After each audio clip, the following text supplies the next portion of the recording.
제 하루는 동네 한 바퀴를 걷는 것으로 시작됩니다. 남들은 이 나이면 무릎이 쑤시고 허리가 아프다고들 하지만 저는 젊었을 때부터 워낙 억척스럽게 살아온 덕분인지 아직 뼈마디 하나는 짱짱하거든요. 새벽 공기를 마시며 걷다 보면 머리도 맑아지고 이런저런 생각도 정리되곤 합니다. 남편은 제 나이 40에 먼저 세상을 떴어요. 정말 눈앞이 캄캄했죠. 어린 아들 동규를 혼자 키워야 한다는 막막함에 밤새 울기도 많이 울었습니다. 하지만 주저앉아 있을 수만은 없었어요. 식당 주방일부터 시작해서 안 해본 일이 없습니다. 그렇게 10원 한 장 허투루 쓰지 않고 악착같이 모은 돈으로 작은 상가 건물을 하나 장만했고 그게 지금의 저를 있게 한 미천이 되었어요. 건물이라고 해서 뭐 그리 대단한 건 아니에요. 4층짜리 낡은 건물이지만 1층에는 식당 2개, 2층에는 미용실과 세탁소, 3층과 4층에는 살림집들이 들어와 있어서 매달 나오는 월세가 꽤 쏠쏠합니다. 이만하면 아들 눈치 안 보고 남은 인생 편안하게 살 수 있겠다 싶었죠. 저는 그 건물 4층에 혼자 살고 있어요. 자식 새끼 다 키워서 출가시키고 나니 이 넓은 집에 혼자 있는 게 어떨 땐 좀 헛헛하기도 하지만 그래도 속 편한 게 제일이라고 생각하며 지내고 있습니다.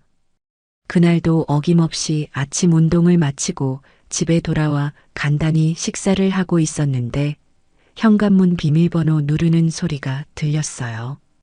이 시간에 저를 찾아올 사람은 딱 한 명뿐이죠. 어머니, 저 왔어요. 역시나 제 아들, 이동규였습니다. 40이 넘은 아들이지만 제 눈에는 아직 물가에 내놓은 어린애 같기만 해요. 허우대는 멀쩡해서 어딜 가나 듬직하다는 소리는 듣는데 실속은 영 없는 녀석이죠. 일 안 가고 여긴 어쩐 일이냐? 제가 퉁명스럽게 물으며 밥을 계속 먹자 동규는 익숙하다는 듯 제 맞은편에 털썩 앉았습니다. 어머니 얼굴 뵈러 왔죠. 우리 어머니 식사는 잘 챙겨 드시나 걱정도 되고요. 아, 역시 어머니가 끓인 된장찌개가 세상에서 제일 맛있어요. 입에 발린 소리를 능청스럽게도 잘합니다. 저 말이 진심이 아니라는 걸 알면서도 아들이 와서 제잘거리는 걸 듣고 있으면 그래도 사람 사는 집 같아서 마음이 아주 나쁘지만은 않아요. 동규는 제가 차려준 밥을 한 그릇 뚝딱 비우고는 주변을 쓱 둘러보더군요. 어머니, 요즘 경기도 어렵다는데 월세는 잘 들어와요? 가게들 장사는 좀 된대요? 네 걱정이나 해라. 나는 네가 매달 가져다 주는 용돈 없이도 잘 먹고 잘 산다. 제 말에 아들은 머쓱하게 웃으며 머리를 극적였습니다. 에이, 어머니. 제가 능력이 없어서 그렇죠. 지금 구상하고 있는 사업만 잘 되면 제가 어머니 호강시켜 드릴게요. 이런 낡은 집 말고 으리으리한 전원주택에서 편하게 사실 수 있게 해드릴 겁니다. 저 구상하고 있는 사업이라는 말을 저는 지난 10년간 귀에 딱지가 않도록 들었어요. 번번이 시작도 못 해보거나 시작했다가 말아먹기 일쑤였죠. 그래도 하나뿐인 아들이 저렇게 희망에 부풀어 말하는데 거기다 대고 찬물을 끼얹고 싶지는 않았습니다. 됐다. 네 마누라랑 네 새끼나 잘 챙겨. 나는 지금도 충분히 호강하고 있으니까. 어머니는 꼭 그렇게 말씀하시더라. 아무튼 저는 어머니만 믿어요. 세상에서 우리 어머니가 제일 대단한 거 아시죠? 동규는 제 어깨를 주무르며 한참이나 아양을 떨다가 돌아갔습니다. 저 녀석이 저러는 게 꼭 뭔가 바라는 게 있을 때 나오는 행동이라는 걸 저는 경험으로 알고 있었죠. 하지만 애써 모른 척했습니다. 자식 이기는 부모 없다는 말이 괜히 있는 게 아니니까요. 그렇게 아들이 다녀간 뒤 저는 다시 혼자가 되었습니다. 텅 빈 집안에 저 혼자 앉아 있으니 아까 아들이 했던 말이 귓가에 맴돌았어요. 어머니만 믿는다는 그 말이 어쩐지 제 마음을 무겁게 짓눌렀습니다. 며칠 뒤 저는 해마다 하던 큰 연례 행사를 준비하고 있었어요. 바로 김장이었죠. 혼자 먹으면 얼마나 먹는다고 그러냐고들 하지만 그래도 제가 직접 담근 김치가 아니면 영 입맛이 돌지 않아요. 그리고 아들 녀석도 며느리도 제가 담근 김치를 제일 좋아했거든요. 배추 20포기를 절이고 온갖 재료를 넣어 양념을 버무리니 온몸이 땀으로 흠뻑 젖었습니다. 그래도 잘 익은 김치를 먹을 식구들을 생각하면 힘든 줄도 몰랐어요. 문제는 그 다음이었습니다. 양념을 다 버무린 김치를 김치통에 나눠 담고 보니 이걸 혼자서 김치 냉장고가 있는 베란다까지 옮기는 게 보통 일이 아니었어요. 김치통 하나가 어찌나 무거운지 허리를 삐끗할 것만 같았습니다. 마침 주말이라 아들 녀석도 집에 있을 것 같아 전화를 걸었죠. 동규야, 뭐하냐? 바쁘지 않으면 잠깐 집에 좀 들러라. 무슨 일이세요, 어머니? 내가 김장을 했는데 김치통을 혼자 못 옮기겠다. 와서 좀 옮겨주라. 제 말에 수학이 넘어 아들의 목소리가 순간 멎는 듯 했습니다. 잠시 침묵이 흐른 뒤 아들이 힘없는 목소리로 말했어요. 아이고, 어머니. 제가 요즘 팔이 너무 아파서요. 병원 갔더니 인대가 늘어났다고 무거운 건 절대 들면 안 된다고 하더라고요. 지금도 물리치료받고 있어요. 팔이 아파? 어디가 어떻게 아픈데? 오른쪽 어깨부터 팔꿈치까지 다요. 젓가락질도 힘들어요, 어머니. 정말 죄송해요. 마음은 정말 도와드리고 싶은데 몸이 이래서야. 아들의 울상 섞인 목소리를 들으니 더는 뭐라고 할 수가 없었습니다. 아프다는데 억지로 오라고 할 수는 없는 노릇이니까요. 알았다. 그럼 쉬어라. 전화를 끊으려는데 옆에서 전화를 엿듣고 있던 며느리 김미수가 수화기를 확 낚아채더군요. 어머니, 안녕하세요? 저 미수예요. 가시가 돋친 듯한 앙칼진 목소리였습니다. 어머니도 참 아픈 애한테 뭘 그런 걸 시키세요. 동규 씨 지금 팔 때문에 밤에 잠도 설치는 거 모르세요? 사람이 아프면 좀 쉬게 놔두셔야죠. 요즘은 돈만 주면 척척 다 해주는 세상인데 왜 굳이 아픈 아들을 부르세요? 사람을 쓰시지 그러셨어요. 저희도 바빠서 가보지도 못하는데 죄송하게 됐네요. 며느리는 자기가 할 말만 따다다 쏟아내고는 전화를 끊어버렸습니다. 저는 끊어진 전화기를 들고 한참이나 멍하니 서 있었어요. 서운함과 분노가 동시에 치밀어 올랐습니다. 아픈 아들을 부른 제가 그렇게 잘못한 건가요? 사람을 쓰라니요. 물론 돈 주면 사람 쓰는 거 저도 압니다. 하지만 자식에게 그깟 김치통 하나 옮겨달라는 게 그렇게 무리한 부탁이었을까요? 결국 저는 혼자 낑낑대며 김치통을 하나씩 옮기기 시작했습니다. 무거운 김치통을 끌고 밀고 들어 올리기를 반복하다가 결국 일이 터지고 말았어요. 마지막 김치통을 들어 김치 냉장고에 넣으려던 순간 뚝 하는 소리와 함께 허리에 극심한 통증이 밀려왔습니다. 저는 그 자리에 주저앉아 신음소리조차 내지 못했어요. 한참을 그렇게 엎드려 있다가 겨우 몸을 일으켜 안방으로 기어 들어갔습니다. 서러운 마음에 눈물이 왈칵 쏟아졌어요. 남편이 살아있었다면, 아들이 조금만 더 저를 생각해줬다면 이런 수모는 겪지 않았을 텐데. 너무 아프고 서러워서 아들에게 다시 전화를 걸었습니다. 혹시라도 지금이라도 달려와 주지 않을까 하는 신락 같은 희망을 품고요. 하지만 제 기대는 여지없이 박살났습니다.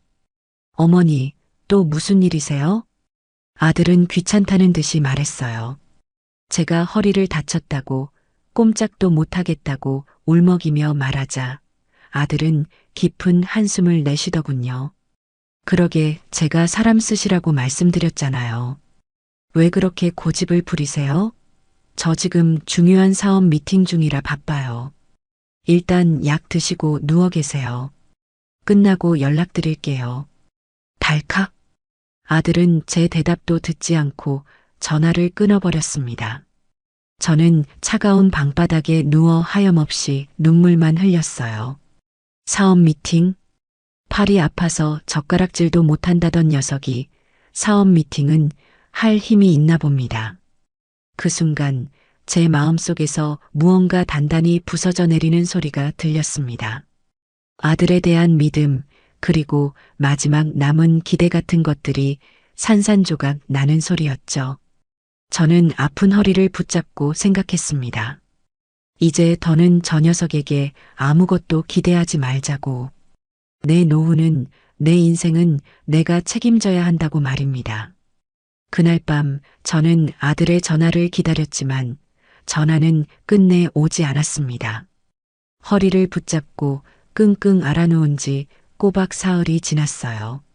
아들 녀석에게서는 그날 이후로 전화 한 통 오지 않더군요. 사업 미팅이 얼마나 중요한지는 몰라도 어미가 허리를 다쳐 꼼짝도 못한다는데 어찌 이리 감감무소식일 수 있는지 서운함을 넘어 배신감에 치가 떨렸습니다. 며느리는 오죽할까요? 그 애는 원래부터 저를 돈 나오는 나무 정도로만 생각했으니 기대도 없었어요. 다행히 2층 세탁소 아주머니가 반찬을 가져다 주러 왔다가 제 몰골을 보고는 기겁을 해서 죽도 끓여주고 약도 사다 주며 며칠을 돌봐주었답니다. 피 한 방울 안 섞인 남이 제 배 아파 낳은 자식보다 100배는 나았어요. 아이고 사장님, 자식 소용없다더니 정말이네. 아드님은 뭐한대요. 코빼기도 안 비치고. 세탁소 아주머니의 말에 저는 그저 씁쓸하게 웃어 보일 뿐이었죠. 자식 흉을 남에게 보이고 싶지는 않았거든요. 그렇게 남의 도움으로 겨우 몸을 추스르고 일어나 앉을 만해졌을 때 도어록 누르는 소리가 요란하게 들렸습니다. 며칠 만에 나타난 아들과 며느리였어요. 어머니, 괜찮으세요? 아이고, 어쩌다 이렇게. 동규는 제 앞에 털썩 주저앉으며 호들갑을 떨더군요. 그 옆에 선 며느리 미수는 명품 가방을 고쳐들며 입을 삐죽였습니다. 그러게 사람 쓰시라니까 왜 고집을 부리셔서 이 고생을 하세요, 어머니. 그 말에 속에서 천불이 났지만 일단은 꾹 참았어요. 동규는 제 손을 잡으며 거의 울먹이듯 말했습니다. 어머니, 정말 죄송해요. 그날 미팅이 정말 중요해서요. 제 인생이 걸린 문제라 어쩔 수가 없었어요. 끝나자마자 바로 온다는 게 일이 계속 꼬여서. 그리고 제 팔도 이 모양이라 와봤자 짐만 될 것 같았고요. 아들은 아프다던 오른쪽 팔을 부여잡으며 인상을 썼어요. 참으로 대단한 연기였죠. 저 가증스러운 얼굴을 보고 있자니 저걸 내 아들이라고 평생 마음 졸이며 키웠나 싶어 허탈한 웃음이 나왔습니다. 됐다. 다 지난 일이다. 이제 괜찮다. 제가 무뚝뚝하게 말하자 며느리가 기다렸다는 듯 끼어들었어요. 어머니, 괜찮으시다니 다행이에요. 마침 저희가 오늘 어머니께 드릴 말씀이 있어서 왔거든요. 동규 씨, 어서 말씀드려. 미수의 재촉에 동규는 헛기침을 한번 하더니 가방에서 서류 뭉치와 태블릿 PC를 꺼내 제 앞에 펼쳐놓았습니다. 어머니, 제가 그 중요하다고 말씀드렸던 미팅이 바로 이 사업 때문이었어요. 화면에 떠 있는 건 미래형 스마트팜 도시 농업 솔루션이라는 거창한 제목의 사업 계획서였어요. 내용은 대충 이랬죠. 아파트 베란다나 옥상 같은 좁은 공간에 설치할 수 있는 식물 재배 기계를 만들어서 파는 사업이었답니다. 인공지능이 알아서 온도와 습도, 영양분까지 조절해줘서 누구나 쉽게 유기농 채소를 길러 먹을 수 있다는 것이었어요. 보세요, 어머니. 요즘 사람들 건강에 얼마나 관심이 많아요? 미세먼지다, 환경호르몬이다 해서 먹거리 불안이 심각하잖아요. 이건 그야말로 대박 아이템이에요. 저희가 초기 시장만 선점하면 돈은 그냥 긁어 모으는 겁니다. 아들은 잔뜩 흥분해서 떠들어댔습니다. 며느리는 옆에서 맞장구를 쳤죠. 맞아요, 어머니. 이건 그냥 장사가 아니라 미래를 선도하는 사업이라니까요. 앞으로는 집에서 직접 채소를 길러 먹는 게 대세가 될 거예요. 저희가 그 중심에 서는 거고요. 저는 말없이 그들이 내민 자료를 훑어보았어요. 제가 사업에 대해 뭘 알겠냐마는 아무리 봐도 허황된 소리로만 들렸죠. 기계는 누가 만들며 그걸 어떻게 팔 것이며 고장나면 수리는 누가 해줄 것인지 구체적인 계획은 하나도 없고 장밋빛 전망만 가득했습니다. 그래서 이 사업을 하는데 돈이 얼마나 필요한 거냐? 제 단도직입적인 질문에 부부는 잠시 서로의 얼굴을 쳐다보더군요. 먼저 입을 연 것은 며느리였어요. 어머니도 아시겠지만 이런 첨단 사업은 초기 투자금이 좀 많이 들어요. 공장도 계약해야 하고 연구 개발비도 필요하고요. 그래서 말인데요, 어머니. 미수는 말을 흐리며 제 눈치를 살폈습니다. 동규가 그 말을 냉큼 이어받았어요. 어머니께서 저희를 좀 도와주셨으면 해요. 어머니 소유하신 그 상가 건물, 그거 담보로 대출을 좀 받아서 저희 사업 자금으로 쓰면 어떨까 해서요. 기가 막혔습니다. 제가 평생을 바쳐 이룬 재산을 담보로 저런 뜬구름 잡는 사업에 돈을 대라니요. 단칼에 거절해야 마땅했죠. 안 된다. 제 대답에 아들 내외의 얼굴이 순식간에 굳어졌어요. 왜요, 어머니? 제 사업 계획이 못 믿어오세요? 못 믿어온 정도가 아니다. 딱 봐도 성공할 사업이 아니야. 너는 이런 거 할 깜냥도 못 되고 뜬구름 잡지 말고 나가서 땀 흘려 돈 벌 생각이나 해라. 제 냉정한 말에 동규의 얼굴이 벌개졌습니다. 하지만 며느리는 포기할 생각이 없는 듯 했어요. 오히려 더 집요하게 파고들었죠. 어머니, 너무하시네요. 어떻게 아들한테 그런 심한 말씀을 하세요? 동규 씨가 누구 때문에 이 고생을 하는데요. 다 어머니 아들이잖아요. 어머니 노후 편안하게 모시려고 이러는 거 아니에요. 내 노후는 내가 알아서 한다. 너희 도움 필요 없어. 어머니, 어차피 그 건물 나중에 동규 씨한테 물려주실 거잖아요. 안 그래요? 미수의 목소리가 날카롭게 변했어요. 그거 미리 좀 당겨서 주신다고 생각하면 안 되세요? 저희가 이 사업으로 건물을 두 채, 세 채로 불려서 어머니께 효도하겠다는데 왜 그걸 못 믿어주세요? 저희가 어머니 재산 들고 도망이라도 갈까봐 그러세요? 뻔뻔하기 짝이 없는 말이었습니다. 속마음을 그대로 들킨 것 같아 얼굴이 화끈거렸어요. 제가 아무 말도 못하고 있자 이번에는 아들이 나섰습니다. 이번에는 전략을 바꾼 듯 했죠. 동규는 갑자기 제 앞에 무릎을 꿇더니 눈물을 뚝뚝 흘리기 시작했어요. 어머니, 저 정말 이렇게 살기 싫어요. 40이 넘도록 어머니한테 손 벌리고 능력 없는 남편, 못난 아빠로 사는 거 지긋지긋해요. 아들은 아프다던 오른쪽 팔을 붙잡고 흐느꼈습니다. 제가 이 팔만 아니면 나가서 막노동이라도 해서 돈을 벌 텐데 의사가 무거운 건 절대 들면 안 된다고 하니 제가 할 수 있는 일이 없어요. 어머니, 이 사업만이 제게 남은 유일한 희망이에요. 제가 제대로 일어서서 어머니께 효도할 수 있는 마지막 기회라고요. 제발 저 한 번만 믿어주세요. 자식의 눈물은 부모에게 가장 큰 무기라는 걸 저 녀석은 너무나도 잘 알고 있었어요. 콧물을 훌쩍이며 제 바짓가랑이를 붙잡고 애원하는 아들을 보니 조금 전까지 제 마음속에 가득했던 분노와 의심이 눈 녹듯 사라지는 것 같았죠.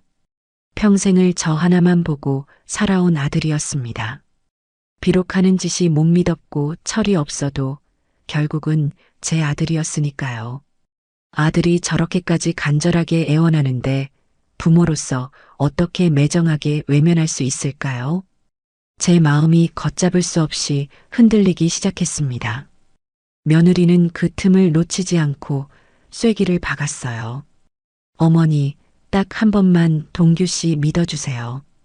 이번에 실패하면 저희 정말 길거리에 나앉을지도 몰라요. 그러면 어머니 손주들은 어떡해요? 제발 저희 좀 살려주세요. 손주들 이야기까지 나오니 더는 버틸 재간이 없더군요. 결국 저는 제 인생에서 가장 어리석고 후회스러운 결정을 내리고야 말았습니다.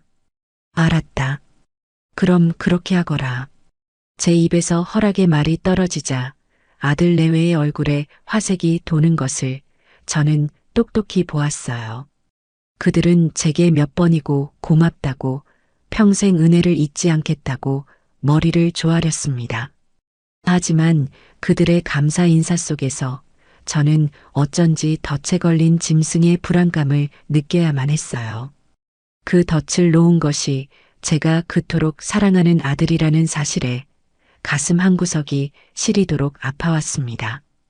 아들 내외가 돌아간 뒤 저는 며칠 밤낮으로 잠을 이루지 못했어요. 평생을 모아 장만한 내 재산을, 그것도 온전한 내 노후 자금을 저 철없는 아들의 허황된 꿈에 던져 넣는 것이 과연 옳은 일일까? 머릿속에서는 안 된다는 이성이 소리치고 있었지만 눈물로 호소하던 아들의 얼굴이 아른거려 가슴이 아파왔죠. 자식의 앞길을 막는 어미가 되고 싶지는 않았거든요. 하지만 불안한 마음을 떨칠 수가 없었습니다. 건물을 담보로 대출을 받는 것보다 아이의 아들 이름으로 증여를 해주는 게 어떻겠냐는 며느리의 말이 귓가에 계속 맴돌았어요. 그래야 은행 이자도 아끼고 사업하기도 편하다는 것이었죠. 일리가 있는 말이기도 했지만 모든 걸 넘겨주기에는 너무나도 큰 위험이 따른다는 걸 본능적으로 느끼고 있었습니다. 고민에 고민을 거듭하던 끝에 저는 한 사람을 찾아가기로 마음먹었어요. 예전에 우리 건물 세입자였던 젊은 총각인데 사법고시에 합격해서 지금은 변호사로 일하고 있었죠. 고시 공부하던 시절 제가 밥도 챙겨주고 월세도 가끔 깎아주며 아들처럼 챙겨줬던 인연이 있었답니다. 박진우 변호사, 똑똑하고 심성도 고운 청년이었어요. 어이구, 어머님, 여기까지 어쩐 일이세요? 연락 주시면 제가 찾아뵈었을 텐데요. 오랜만에 만난 박 변호사는 저를 무척이나 반갑게 맞아주었습니다. 저는 자리에 앉아 아들 내외의 사업 이야기부터 재산 증여 문제까지 속 시원하게 다 털어놓았어요. 제 이야기를 듣는 내내 박 변호사의 표정은 점점 굳어지더군요. 어머님, 죄송하지만 제가 듣기에는 아드님 사업은 위험성이 너무 커 보입니다. 그리고 함부로 재산을 증여하시는 건 절대 안 됩니다. 박 변호사는 단호하게 말했어요. 그는 저와 비슷한 처지에 놓였던 많은 부모들이 자식에게 재산을 물려주고 길거리에 나앉게 된 사례들을 여러 개 이야기해 주었습니다. 이야기를 들을수록 등골이 오싹해졌어요. 하지만 변호사님, 자식이 저렇게 눈물로 애원하는데 부모로서 어찌 모른 척하겠어요. 제가 죽으면 어차피 다 그 녀석 차지가 될 텐데요. 제 하소연에 박 변호사는 잠시 생각에 잠기더니 조심스럽게 입을 열었습니다. 방법이 전혀 없는 것은 아닙니다. 어머님, 부담부 증여라는 제도가 있어요. 생전 처음 들어보는 법률 용어였죠. 박 변호사의 설명은 이랬습니다. 그냥 재산을 물려주는 것이 아니라 특정 조건을 붙여서 증여하는 방식이라는 것이었어요. 예를 들어 부모를 충실히 부양한다거나 자식으로서의 도리를 다한다는 조건을 계약서에 명시하는 겁니다. 만약 자식이 그 조건을 어길 경우에는 증여했던 재산을 다시 되돌려받을 수 있는 법적 장치가 된다는 것이었죠. 그게 정말로 가능한가요? 네, 어머님. 법적으로 효력이 있습니다. 부모를 부양한다는 조건을 아주 구체적으로 명시하는 게 중요해요. 예를 들어 매달 얼마의 생활비를 지급하고 일주일에 몇 번 이상 찾아뵈며 아플 때는 병원비를 책임지고 직접 간호한다는 식으로요. 만약 아드님께서 진심으로 어머님을 위한다면 이런 조건을 거부할 이유가 없겠죠. 박 변호사의 말을 듣는 순간 복잡했던 머릿속이 환하게 밝아지는 기분이었습니다. 이것이야말로 아들의 진심을 확인할 수 있는 동시에 제 노후를 지킬 수 있는 유일한 방법이라는 생각이 들었어요. 아들을 시험하는 것 같아 마음이 편치만은 않았지만 제 남은 인생을 위해서라도 이기적이 되어야 했습니다. 저는 며칠 뒤 아들 내외를 다시 집으로 불렀어요. 그리고 박 변호사에게 자문받은 내용을 차분하게 설명했죠. 너희 사업, 내가 도와주마. 건물 담보로 대출받는 것보다 아예 네 이름으로 증여를 해주겠다. 제 말에 아들 내외의 얼굴이 환하게 밝아졌어요. 며느리는 어머님, 정말이세요? 역시 저희를 믿어주실 줄 알았어요. 라며 제 손을 덥석 잡았습니다. 하지만 저는 그 손을 뿌리치고 말을 이었어요. 대신 조건이 있다.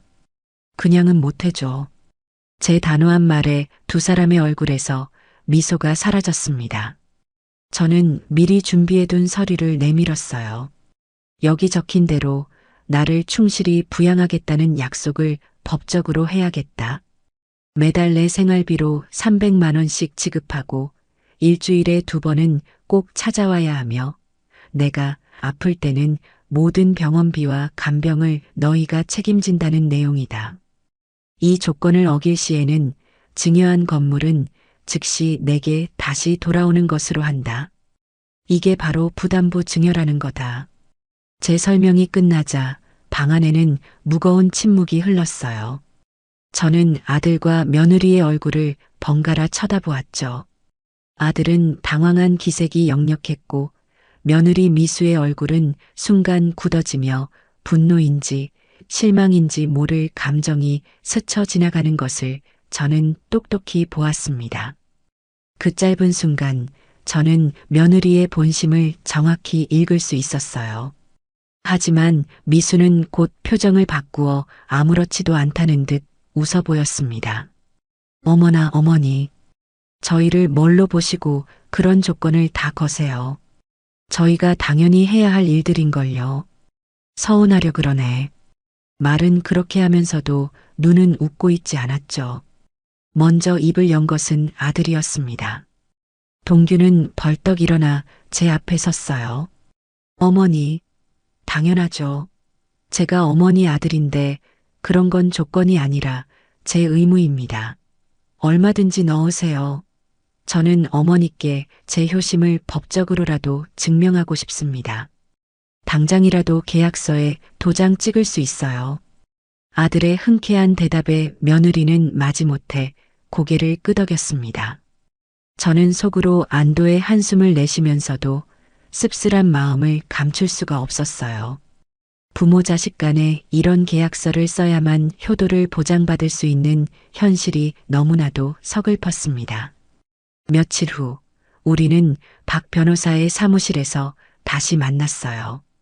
박 변호사가 꼼꼼하게 작성한 부담부 증여 계약서가 우리 앞에 놓여 있었죠. 박 변호사는 계약서의 주요 조항들을 특히 부양 의무와 계약 해지 조건에 대해 아들 내외가 이해할 수 있도록 큰 소리로 또박또박 읽어주었습니다. 며느리는 애써 미소를 짓고 있었지만 다리를 까딱거리는 모습에서 초조함이 묻어나왔어요. 이동규 씨, 김미수 씨, 이 계약서의 모든 내용에 동의하십니까? 특히 증여자인 김문자 여사님에 대한 부양 의무를 성실히 이행하지 않을 경우 본 증여 계약은 해지되고 소유권은 즉시 김문자 여사님께 환원된다는 점 명확히 인지하셨습니까? 박 변호사의 확인 질문에 아들은 우렁차게 대답했어요. 네, 명확히 인지했습니다. 저는 제 이름 옆에 도장을 찍었어요. 평생의 피와 땀이 담긴 재산의 소유권을 아들에게 넘기는 순간이었죠. 도장이 종이에 찍히는 소리가 유난히 크게 들렸습니다. 아들과 며느리도 차례로 도장을 찍었어요. 그들의 얼굴에는 마침내 목적을 달성했다는 안도감과 기쁨이 가득했습니다. 저는 그 모습을 보며 제 선택이 부디 옳은 것이기를, 이 계약서가 그저 종이 조각으로만 남기를 간절히 바랐어요. 모든 법적 절차가 끝나고 건물 등기가 아들 이름으로 완전히 넘어갔다는 연락을 받은 것은 그로부터 일주일 뒤였어요. 아들은 등기부등본을 들고 찾아와 제게 큰절까지 하더군요. 어머니, 정말 감사합니다. 이 은혜는 평생 잊지 않고 효도하며 갚겠습니다. 이제 사업에만 전념해서 꼭 성공하는 모습 보여드릴게요. 며느리도 옆에서 어머니, 이제 저희만 믿으세요. 호강시켜드릴게요라며 살갑게 굴었어요. 저는 그들의 모습을 보며 내심 안도했습니다. 내 걱정이 그저 기우였기를, 저 아이들이 정말 효심으로 약속을 지켜줄 것이라고 믿고 싶었죠. 하지만 그 믿음이 깨지는 데는 그리 오랜 시간이 걸리지 않았습니다. 등기 이전이 완료된 바로 다음 주부터 모든 것이 달라지기 시작했어요. 일주일에 3번은커녕 코빼기도 보이지 않던 아들이었죠. 처음에는 사업 때문에 바쁜가 보다 하고 이해하려고 노력했습니다. 하지만 전화를 해도 받지 않는 일이 잦아졌고 겨우 통화가 되어도 어머니, 저 지금 회의 중이에요. 나중에 전화드릴게요 하고는 끊어버리기 일쑤였어요. 그리고 그 나중은 결코 오지 않았습니다. 일주일에 2번은 꼭 찾아오겠다던 약속은 첫 주부터 지켜지지 않았죠. 이상한 낌새를 느낀 것은 세입자에게서 걸려온 전화 한 통 때문이었어요. 1층 식당 사장님이었죠. 사장님, 저기 이번 달부터 월세 입금하는 계좌가 바뀌었다고 문자가 왔던데 맞습니까? 아드님 이름으로 된 계좌던데요. 그 말을 듣는 순간 머리를 한 대 세게 얻어맞은 듯 멍해졌어요. 아들 내외는 저와 단 한마디 상의도 없이 월세 통장을 자기들 명의로 바꿔버린 것이었죠. 저는 곧장 며느리에게 전화를 걸었습니다. 아들은 어차피 전화를 받지 않을 테니까요. 몇 번의 신호음 끝에 며느리가 귀찮다는 목소리로 전화를 받았습니다. 여보세요. 나다. 지금 통화 괜찮으냐? 네, 어머니. 무슨 일이세요? 저 지금 바쁜데. 목소리 톤부터가 예전과 완전히 달랐어요. 살가움이라고는 조금도 찾아볼 수 없는 차갑고 사무적인 말투였죠. 월세 통장, 너희 마음대로 바꿨더구나. 나한테는 말 한마디 없이. 제 추궁에 며느리는 코웃음을 쳤습니다. 어머니, 이제 그 건물 저희 거잖아요. 월세가 저희 통장으로 들어오는 건 당연한 거 아니에요? 그런 사소한 것까지 일일이 어머니한테 보고해야 하나요? 뭐, 사소한 거? 너 지금 뭐라고 했니? 기가 막혀 말이 나오지 않았어요. 며느리의 뻔뻔한 태도에 화가 머리끝까지 치밀어 올랐죠. 그리고 어머니, 저희 이제 사업 시작해서 정신없이 바쁜 사람들이에요. 그러니까 급한 일 아니면 자꾸 전화하지 마세요. 저희도 저희 인생이 있잖아요. 달칵. 며느리는 제 대답도 듣지 않고 전화를 끊어버렸습니다. 저는 핸드폰을 든 채 그대로 굳어버렸어요. 이제 그 건물 저희 거니까. 며느리의 그 말이 비수처럼 날아와 제 심장에 박혔습니다. 재산을 넘겨주자마자 가면을 벗어 던진 그들의 진짜 모습이었죠. 분노는 거기서 그치지 않았어요. 계약서에 명시된 매달 생활비 300만 원이 입금되기로 한 날짜가 며칠이 지나도 통장은 조용했습니다. 저는 참고 참다가 다시 며느리에게 전화를 걸었어요. 생활비 입금이 안 됐더구나. 확인 좀 해봐라. 제 말에 수화기 너머로 며느리가 깊은 한숨을 내쉬는 소리가 들리더군요. 어머니, 저희 지금 돈 없어요. 돈이 없다니? 월세는 꼬박꼬박 들어올 텐데 그 돈은 다 어디 가고 돈이 없다는 말이냐? 그 돈은 사업 자금으로 써야죠. 저희가 땅 파서 사업하는 줄 아세요? 공장 계약금도 내야 하고 직원 월급도 줘야 하고 돈 들어갈 때가 한두 군데가 아니에요. 그래서 약속한 생활비는 못 주겠다는 말이냐? 네, 당분간은요. 어머니 그동안 모아두신 돈 많으시잖아요. 그걸로 좀 아껴 쓰세요. 그 나이에 돈 쓸 때가 뭐가 그렇게 많으세요, 솔직히. 저는 제 귀를 의심했어요. 며느리는 이제 숨기지도 않고 대놓고 저를 무시하고 있었습니다. 너희 계약서 내용 잊었니? 분명히 부양 의무를 다하지 않으면. 제 말이 채 끝나기도 전에 며느리가 비웃으며 말을 잘랐습니다. 아, 그 계약서요? 그거 그냥 형식상 쓴 거 아니었어요? 설마 어머니가 그걸로 진짜 아들을 법정에 세우시게요? 세상에 어떤 부모가 자식 앞길을 그렇게 막아요. 어머니는 안 그러실 거잖아요. 그 말은 확신에 차 있었어요. 피를 나눈 자식을 상대로 설마 법대로 하겠느냐는 제 모정을 비웃는 조롱이었죠. 저는 더 이상 아무 말도 할 수가 없었습니다. 분하고 원통해서 심장이 터질 것 같았지만 목구멍에서는 아무 소리도 나오지 않았어요. 며느리는 마지막으로 한마디를 덧붙였습니다. 저희가 성공해야 어머니한테도 좋은 거 아니에요?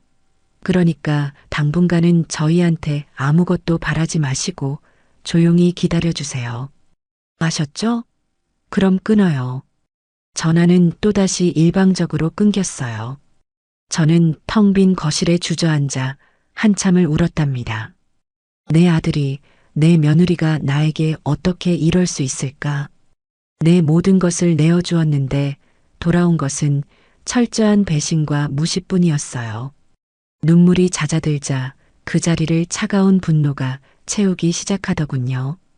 그래, 너희는 내가 자식을 상대로 법정에 서지 못할 거라고 생각하겠지. 내 모정을 약점 삼아 나를 기만하고 있겠지. 하지만 너희는 나를 한참 잘못 봤다. 나는 평생을 억척스럽게 살아온 김문자다. 내 것을 부당하게 빼앗기고 눈 뜨고 당하고만 있을 만큼 어리석지 않아요. 저는 자리에서 일어나 서랍 깊숙한 곳에 넣어두었던 서류 봉투를 꺼냈습니다. 그 안에는 박진우 변호사와 함께 작성했던 부담부 증여 계약서 사본이 고이 들어 있었어요. 저는 계약서의 모든 조항을, 특히 계약 해지 조건 부분을 손가락으로 짚어가며 몇 번이고 반복해서 읽었죠. 이것은 단순한 종이 조각이 아니었어요. 저들의 탐욕과 배신에 맞서 싸울 제게 남은 유일한 무기였습니다. 며느리가 제 모정을 비웃으며 전화를 끊어버린 그날 이후 제 삶은 다시 한번 크게 달라졌어요.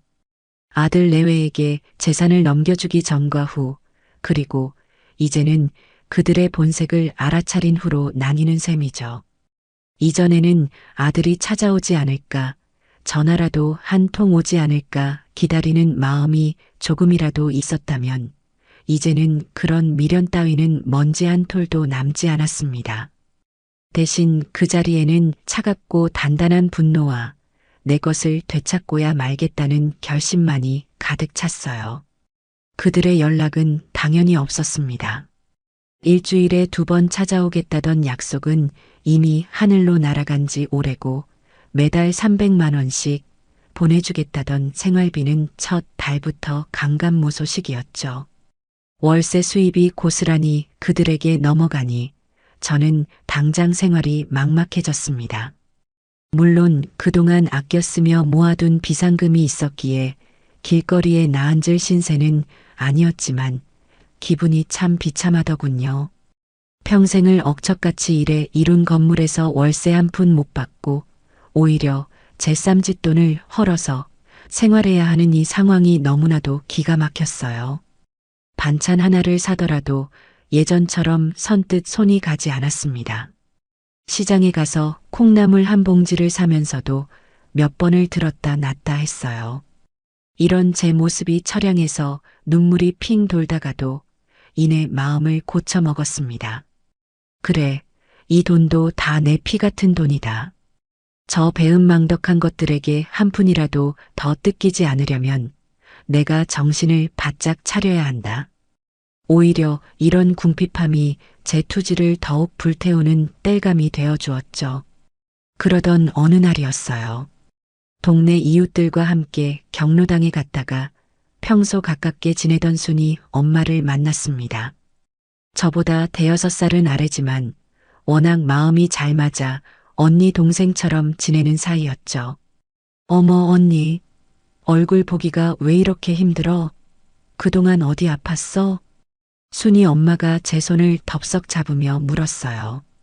저는 애써 웃으며 괜찮다고 그냥 좀 일이 있었다고 얼버무렸습니다. 자식 흉을 대놓고 떠들고 싶지는 않았거든요. 무슨 일인데 그래? 표정이 영 안 좋아 보여. 아, 맞다. 동규는 사업 잘 돼가?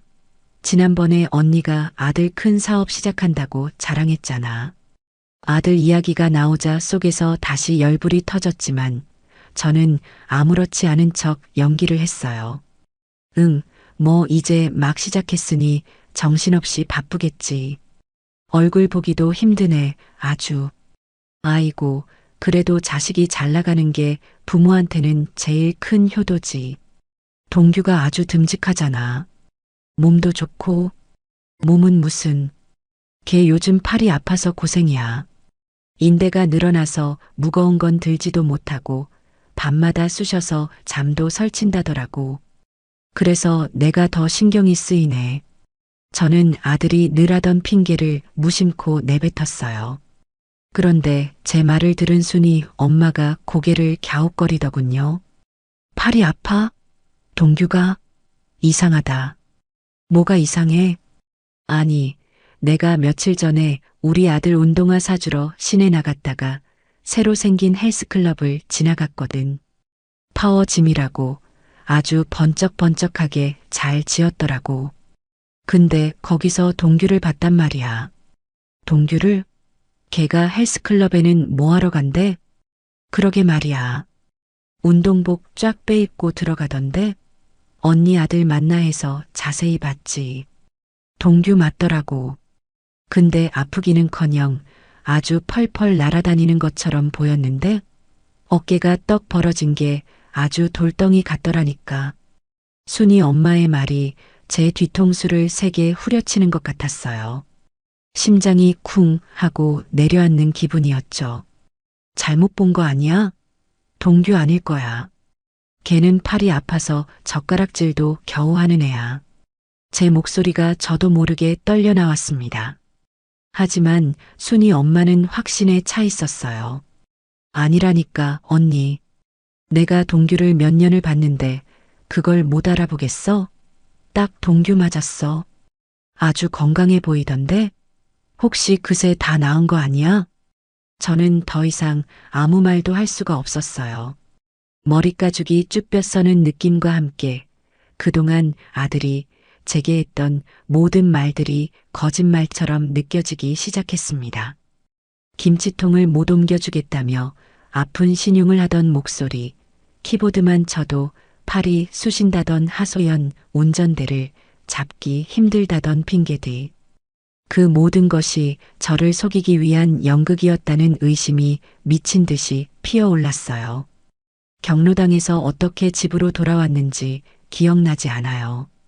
저는 멍하니 거실에 앉아 순이 엄마가 했던 말을 몇 번이고 되뇌었습니다. 파워짐, 어깨가 돌덩이 같더라. 제 아들이 팔이 아파 고통받고 있다던 제 아들이 헬스클럽에서 운동을 하고 있었다니요. 처음에는 믿고 싶지 않았습니다. 순이 엄마가 사람을 잘못 봤을 거라고, 뭔가 착각했을 거라고 애써 스스로를 위로했어요. 하지만 마음 한구석에서는 이미 알고 있었죠. 그게 사실일 거라는 걸요. 분노가 치밀어 올라 당장이라도 아들에게 전화를 걸어 따지고 싶었습니다. 이 거짓말쟁이야. 네가 어떻게 나한테 이럴 수 있어. 하고 소리치고 싶었어요. 하지만 저는 가까스로 이성을 붙잡았습니다. 지금 어설프게 화를 냈다가는 저 교활한 것들이 또 무슨 핑계를 대며 빠져나갈지 몰랐어요. 증거가 필요했습니다. 저들의 거짓말을 만천하에 드러낼 빼도 박도 못할 확실한 증거 말이에요.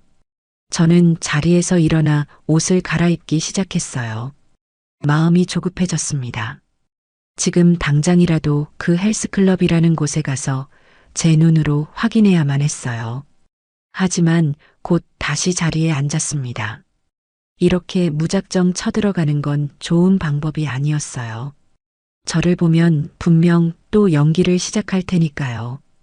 더 치밀하게 움직여야 했습니다. 저는 순이 엄마에게 다시 전화를 걸어 아무렇지 않은 척 안부를 묻다가 슬쩍 그 헬스클럽의 위치를 다시 한번 확인했어요. 그리고 인터넷으로 그곳의 운영 시간과 요금 따위를 꼼꼼히 찾아보았죠. 저는 결심했습니다. 내일 아들이 가장 방심하고 있을 시간에 그곳을 급습하기로요. 제 손으로 직접 그 거짓의 현장을 포착해서 저들의 가면을 벗겨내기로 말입니다.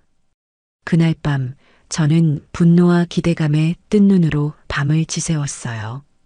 제 인생을 건 싸움의 서막이 그렇게 조용히 오르고 있었습니다.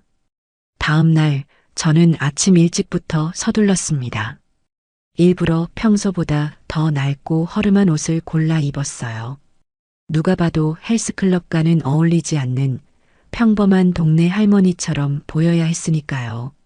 심장은 쿵쾅거렸지만 머리는 이상할 정도로 차갑게 식어 있었습니다. 이건 단순한 확인이 아니었어요. 제 아들과의 관계를 그리고 제 남은 인생을 완전히 뒤바꿀지도 모르는 중대한 순간이었죠. 순이 엄마가 알려준 파워짐은 시내 중심가에 있는 큰 상가 건물 3층 전체를 사용하고 있었어요. 밖에서 보기에도 규모가 상당했죠.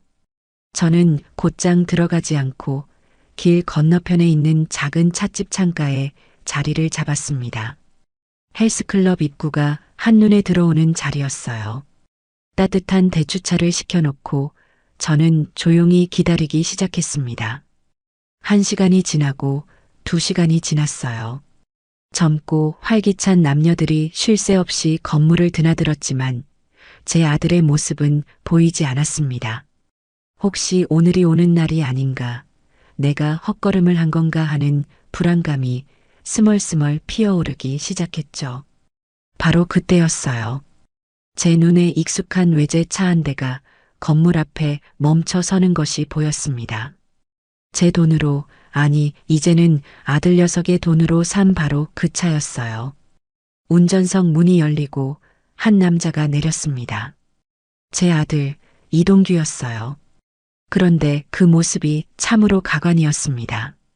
몸에 딱 달라붙는 최신 유행 운동복을 입고 머리에는 멋스러운 헤어밴드까지 하고 있었죠. 아프다던 팔에는 번쩍이는 스마트워치를 차고 있더군요. 녀석은 차에서 내리자마자 기지개를 켜며 스트레칭을 했는데 그 몸짓 어디에서도 아픈 사람의 흔적은 찾아볼 수 없었습니다. 오히려 힘이 넘쳐 보였어요. 동규는 입구에서 아는 사람을 만났는지 환하게 웃으며 그 아프다던 오른팔을 번쩍 들어 하이파이브까지 했습니다. 그 모습을 보는 순간 제 몸의 모든 피가 거꾸로 솟는 것 같았어요. 분노를 넘어선 깊은 허탈감이 온몸을 덮쳤습니다. 하지만 저는 입술을 깨물며 감정을 억눌렀어요. 아직 끝이 아니었죠. 저는 차값을 계산하고 밖으로 나왔습니다. 그리고 심호흡을 한 번 한 뒤 헬스클럽이 있는 건물로 망설임 없이 걸어 들어갔어요. 엘리베이터를 타고 3층에 내리자 시끄러운 음악 소리와 함께 땀 냄새가 확 끼쳐왔습니다. 입구 카운터에 앉아있던 젊은 아가씨가 저를 위아래로 훑어보며 물었어요. 어떻게 오셨어요, 어머님? 아, 내가 아니라 우리 딸이 운동을 좀 하려고 하는데 시설이 어떤가 미리 좀 둘러보려고 왔어요. 잠깐 구경만 좀 할 수 있을까요? 저는 미리 준비해둔 거짓말을 능숙하게 내뱉었습니다. 직원은 별 의심 없이 고개를 끄덕이며 안으로 들어가 보라고 손짓했어요. 저는 고맙다고 가볍게 목례를 하고 안으로 들어섰습니다. 내부는 온갖 운동기구들과 땀 흘리는 사람들로 가득했어요. 저는 사람들 사이를 비집고 다니며 눈으로는 필사적으로 아들을 찾았습니다. 그리고 마침내 저 안쪽 프리웨이트 존에서 녀석을 발견했어요.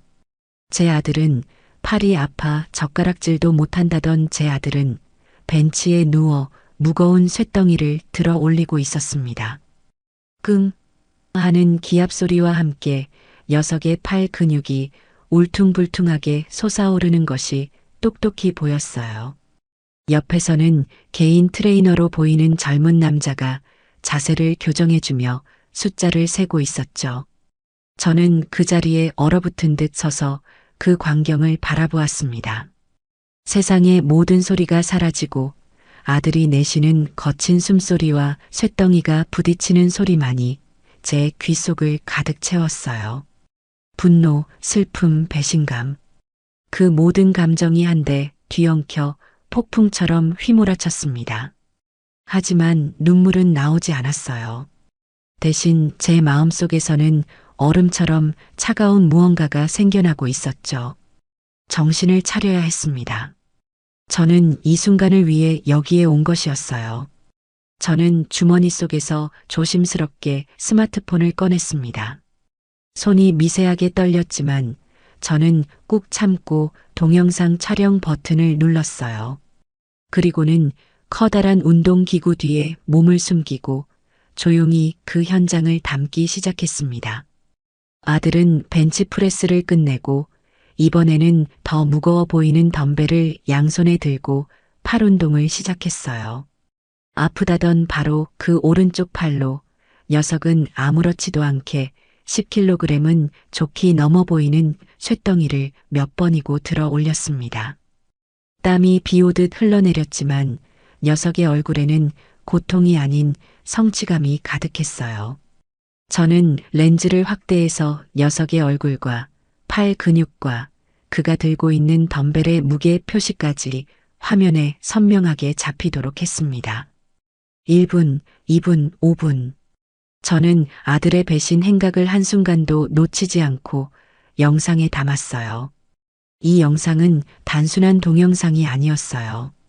그것은 제 아들이 저를 어떻게 기만했는지에 대한 명백한 증거이자 앞으로 시작될 싸움에서 저를 지켜줄 가장 강력한 창이었습니다. 충분한 증거를 확보했다고 판단한 저는 조용히 녹화 종료 버튼을 눌렀어요. 그리고는 아무 일도 없었다는 듯 왔던 길을 되돌아 헬스클럽을 빠져나왔습니다. 밖으로 나오자 차가운 겨울바람이 제 뺨을 스쳤지만 오히려 시원하게 느껴졌어요. 제 손안에 들린 스마트폰이 그 어느 때보다 묵직하게 느껴졌습니다. 이제 모든 준비는 끝났어요. 게임의 판도는 완전히 뒤집혔습니다. 헬스장에서 돌아온 그날 밤 저는 제가 찍은 동영상을 몇 번이고 돌려보았어요. 볼 때마다 피가 거꾸로 솟았지만 한편으로는 묘한 안도감이 들었습니다. 더 이상 저 혼자 속을 끓이며 의심할 필요가 없었으니까요. 진실은 제 손안에 있었고 이제는 그것을 어떻게 사용할지 결정하기만 하면 되었습니다. 다음 날 아침 저는 망설이지 않고 박진우 변호사의 사무실로 향했어요. 이번에는 미리 전화도 하지 않았습니다. 한시라도 빨리 이 증거를 보여주고 앞으로 어떻게 해야 할지 논의하고 싶었거든요. 다행히 박 변호사는 다른 약속이 없었는지 저를 바로 만나 주었어요. 어머님, 어쩐 일이세요? 표정이 많이 안 좋으신데. 걱정스럽게 묻는 박 변호사에게 저는 아무 말 없이 스마트폰을 내밀어 동영상을 재생했습니다. 시끄러운 음악 소리와 함께 땀을 뻘뻘 흘리며 운동하는 제 아들의 모습이 화면에 나타났죠. 영상을 보는 박 변호사의 표정은 처음에는 의아함이었다가 이내 경악으로 그리고 마지막에는 분노로 바뀌었어요.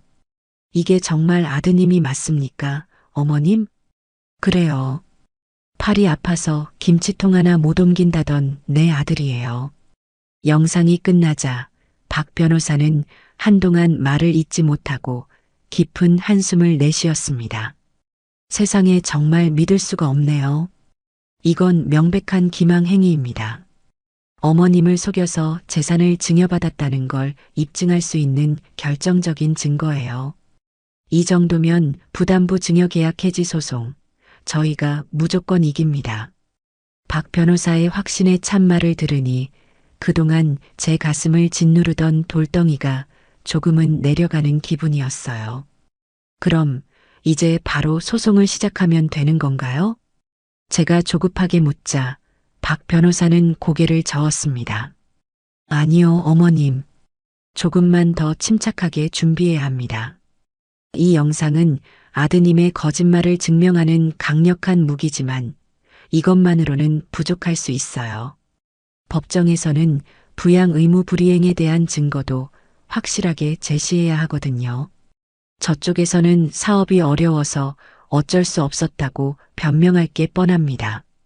우리는 그 변명조차 통하지 않도록 그들이 의도적으로 어머님을 방치했다는 증거를 더 모아야 해요. 박 변호사는 아주 구체적인 행동 지침을 알려주었어요.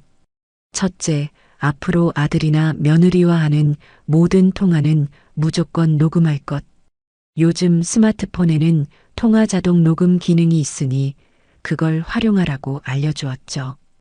둘째, 일부러 그들에게 도움이 필요한 상황을 만들어 문자로 요청하고 그들의 반응을 증거로 남길 것. 셋째, 생활비를 보내달라는 요구를 꾸준히 하고 입금되지 않은 내역을 전부 기록해 둘 것. 어머님, 지금부터는 조금 더 냉정해지셔야 해요. 마음 아프시겠지만 아픈 척, 약한 척 연기를 하셔서 저들의 본 모습을 계속 끌어내셔야 합니다. 그 모든 것이 어머님의 재산을 되찾을 증거가 될 겁니다. 박 변호사의 말을 듣고 나니 앞으로 제가 해야 할 일이 명확해졌어요. 저는 더 이상 슬퍼하거나 분노만 하고 있을 때가 아니었습니다. 저는 변호사 사무실을 나오자마자 제 스마트폰에 통화 자동 녹음 기능을 설정했어요. 그리고 집으로 돌아와 첫 번째 작전을 개시하기로 마음먹었죠. 저는 숨을 가다듬고 아들에게 전화를 걸었어요. 일부러 힘없고 아픈 목소리를 만들어냈습니다. 동규야, 나다. 네, 어머니. 무슨 일이세요? 여전히 귀찮음이 가득 묻어나는 목소리였어요. 내가 어제부터 속도 안 좋고 머리가 계속 어지러워서 아무래도 병원에 한번 가봐야 할 것 같다. 내일 오전에 병원에 좀 데려다 줄 수 있겠니? 수화기 너머로 아들이 깊은 한숨을 내쉬는 소리가 들렸습니다. 제 심장이 조마조마하게 뛰었지만 저는 태어난 척 다음 말을 기다렸어요. 아이고, 어머니. 저도 정말 가고 싶은데 아시잖아요. 제 팔. 제가 이 팔로 운전하는 건 너무 위험해요. 그러다 사고라도 나면 어떡해요. 그리고 미수는 내일 아침 일찍부터 중요한 계약이 있어서 정신이 없을 거예요. 역시나 예상했던 그대로의 대답이었습니다. 저는 속으로 쾌재를 부르며 더 애처롭게 말했어요. 그럼 어떡하니, 나 혼자 가기에는 너무 어지러워서 겁이 나는데. 택시 타고 다녀오세요, 어머니. 요즘 택시 잘 잡히잖아요. 제가 나중에 택시비는 보내드릴게요. 아무튼 죄송해요, 어머니. 사업 때문에 바쁘기도 하고 몸도 이래서 정말 어쩔 수가 없네요. 알았다, 그럼 끊어라. 저는 힘없이 말하고 전화를 끊었습니다. 그리고는 곧바로 통화 녹음 파일을 재생했어요. 아들의 변명과 핑계가 고스란히 담겨 있었죠. 저는 그 녹음 파일을 듣고 또 들었습니다. 예전 같았으면 서운함에 눈물을 흘렸겠지만 이제는 달랐어요. 아들의 거짓말 하나하나가 제 승리를 향한 디딤돌처럼 느껴졌습니다. 저는 곧바로 다음 단계로 넘어갔어요. 아들에게 문자 메시지를 보냈습니다. 병원에 택시 타고 다녀오려면 왕복 택시비가 3만 원은 나올 것 같구나. 그리고 약속한 이번 달 생활비는 언제쯤 줄 수 있니? 연락 좀 다오. 문자를 보내고 한참을 기다렸지만 답장은 오지 않았어요. 읽은 표시는 떠 있었지만 아들은 제 문자를 철저히 무시했습니다. 그것 또한 완벽한 증거였죠. 저는 그 문자 화면을 캡처해서 따로 저장해 두었습니다. 차곡차곡 쌓여가는 증거들을 보며 저는 제 승리를 확신했어요. 이제 저 교활하고 배은망덕한 아들 내외에게 법이라는 것이 얼마나 무서운지 똑똑히 알려줄 차례였습니다. 반격의 신호탄은 이미 성공적으로 쏘아 올려졌습니다. 아들과의 통화 내용을 성공적으로 녹음하고 문자로 보낸 생활비 요구가 처참히 무시당하는 증거까지 확보하고 나니 제 마음은 오히려 강철처럼 단단해졌어요. 그들의 모든 행동 하나하나가 제 승소를 위한 벽돌이 되어 차곡차곡 쌓이고 있었으니까요. 박진우 변호사의 조언에 따라 저는 그 후로도 몇 주간 꾸준히 증거를 수집했습니다. 일주일에 두세 번씩은 꼭 전화를 걸어 안부를 묻는 척하며 그들의 반응을 녹음했어요.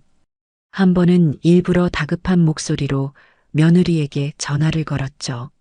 아가, 나다. 큰일 났다. 화장실에서 나오다가 발을 헛디뎌서 넘어졌는데 발목이 너무 아파서 일어날 수가 없어. 물론 멀쩡했습니다. 저는 안방 침대에 편안히 누워서 세상에서 가장 아픈 사람처럼 연기했어요. 수화기 너머로 며느리가 쯧하고 혀를 차는 소리가 선명하게 들려왔습니다. 어머니, 119에 전화하세요. 저희 지금 지방에 출장 와 있어서 못 가봐요. 지방? 어디 갔는데? 그건 아실 거 없고요. 아무튼 저희 바쁘니까 병원 가보시든지 알아서 하세요. 자꾸 이런 일로 전화하지 마시고요. 지방 출장이라는 너무나도 뻔한 거짓말. 저는 그 전날 동네 마트에서 장을 보다가 백화점 쇼핑백을 양손 가득 들고 활보하는 며느리의 뒷모습을 똑똑히 보았거든요. 그들의 거짓말은 이제 성의조차 없었습니다. 그 통화 역시 고스란히 저장되었죠. 그렇게 한 달치의 증거가 쌓였을 때 저는 다시 박 변호사를 찾아갔습니다. 제가 모은 녹음 파일들과 문자 캡처 내역을 확인한 박 변호사는 고개를 끄덕이며 만족스러운 미소를 지었어요. 어머님, 정말 대단하세요. 이 정도면 충분하고도 남습니다. 이제 저들이 어떤 변명을 해도 소용없을 거예요. 이제 칼을 뽑을 시간입니다. 박 변호사는 내용 증명이라는 것을 준비해야 한다고 했습니다. 소송을 시작하기 전에 상대방에게 우리는 이러이러한 사유로 당신과의 계약을 해지하고 법적 조치를 취할 것이다라고 공식적으로 알리는 우편물이라고 하더군요. 이건 단순한 편지가 아니라 우체국을 통해 그 내용과 발송 사실을 국가가 증명해주는 강력한 법적 문서였어요. 이걸 받으면 아드님 내외는 아마 길길이 날뛸 겁니다. 어머님. 분명히 집으로 찾아와서 온갖 행패를 부릴 수도 있어요. 마음 단단히 먹으셔야 합니다. 걱정 말아요, 변호사님. 저는 그들이 어떤 얼굴을 하고 찾아올지 이미 다 알고 있으니까요. 오히려 기대가 되네요. 그들의 마지막 발악을 똑똑히 기록해둬야죠. 제 말에 박 변호사는 저를 존경스럽다는 눈빛으로 바라보았습니다. 며칠 뒤 박 변호사의 이름으로 작성된 내용 증명이 아들 내외의 집으로 발송되었어요. 부담부 증여 계약의 중대한 위반에 따른 계약 해지 통보 및 소유권 이전 등기 말소 청구 소송 예고라는 무시무시한 제목이 붙어 있었죠. 그리고 정확히 이틀 뒤 제가 예상했던 폭풍이 몰아쳤습니다. 저녁밥을 막 먹고 설거지를 하고 있는데 현관문 도어록을 부술듯이 누르고 초인종을 미친 듯이 눌러대는 소리가 들렸어요. 인터폰 화면을 보니 분노로 이글거리는 아들과 며느리의 얼굴이 화면을 가득 채우고 있었습니다. 저는 조용히 스마트폰의 녹음 버튼을 켠 뒤 거실 테이블 위 눈에 잘 띄지 않는 곳에 올려두었어요.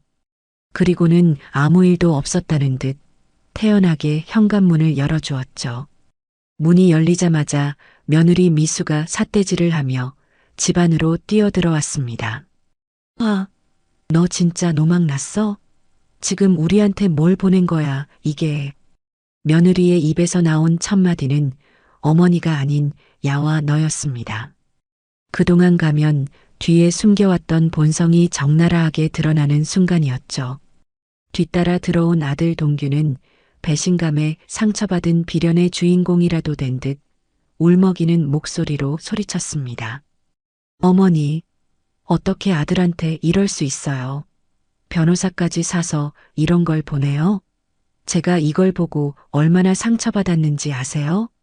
저는 두 사람의 발광을 조용히 지켜보다가 거실 소파에 우아하게 앉았어요.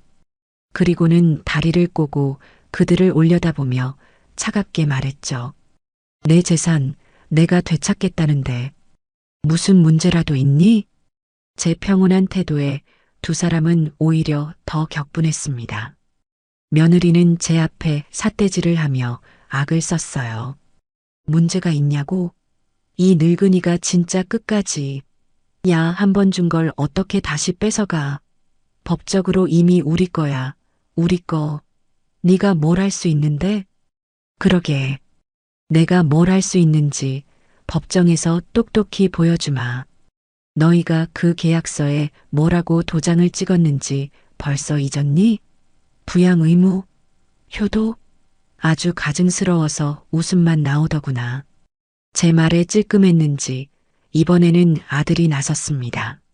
어머니, 저희가 사업 때문에 바빠서 잠깐 소홀했던 건 죄송해요. 하지만 마음은 안 그랬어요. 저희가 성공해서 어머니 호강시켜드리려고 그런 거잖아요. 그런데 어떻게 저희 마음도 몰라주시고 이렇게 등에 칼을 꽂으세요. 호강?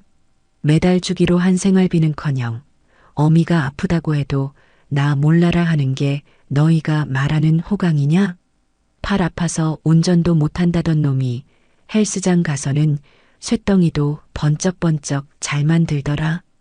헬스장이라는 단어가 나오자 아들 내외의 얼굴이 순식간에 하얗게 질리는 것을 저는 놓치지 않았어요.